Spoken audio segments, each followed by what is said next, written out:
અને અન્ય સ્ત્રીઓની સાથે સમાગમ જે કરે છે એ તપ્ત ભૂમિ તપ્ત સુમી નામના નરકની અંદર જાય છે.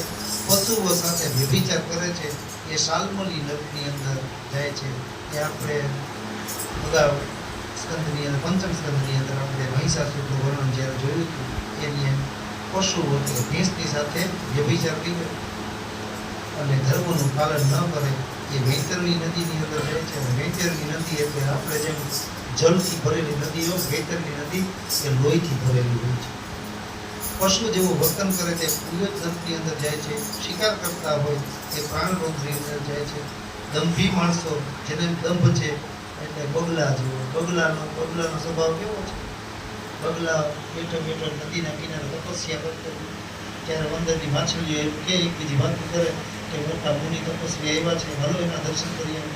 એના દર્શન કરવા જાય એટલે બગલો એને મનમાં બોલે છે, ન સૂર્ય ન શશાંક ન તરતાવ યદ દેખવાના વિરોધ ન કરતો ધામ પર મારા ધામની અંદર એ માછલીઓ આપ પધારો, હું આપનું સ્વાગત કરું છું. આ એવું મારું ધામ છે કે જેથી તમારે પાછું આવવું નહીં પડે. એમ કરી આંખ તપસ્યામાંથી આંખ ખોલીને ટટ કરતો માછલીને પકડી દે છે. કામાંદ બ્રાહ્મણ છે એ લાલા પક્ષની અંદર નરકની અંદર જાય છે. ધર્મ સંપત્તિનો ઉપયોગ ગેરઉપયોગ કરે ને ત્યારે સાર યાદવ નામના નરકની અંદર જાય છે. જૂઠી સાક્ષી પૂરનારો માણસ અવિચી નરકની અંદર જાય છે. બ્રાહ્મણ ક્ષત્રિય વેશ્ય મદિરાપાન આ બધા અયમપાન નામના નરકની અંદર જાય છે. જે પોતાને શ્રેષ્ઠ માને છે, અહંભાવ જેની અંદર છે, શારવર્ધક નામના નરકની અંદર જાય છે.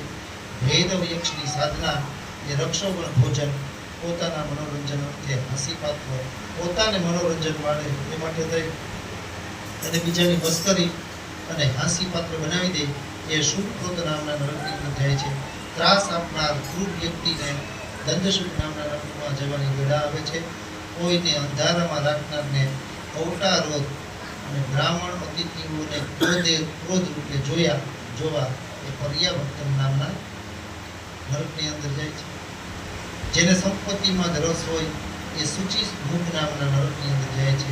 રાજન આવા તો સેંકડો અને હજારો પ્રકારના નરકો છે, પરંતુ ધર્મપરાયણ લોકો સુખદાયી લોકમાં જાય છે.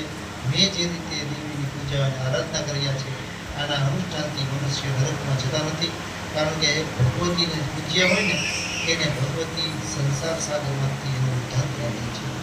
માટે રાજન સ્વર્ગે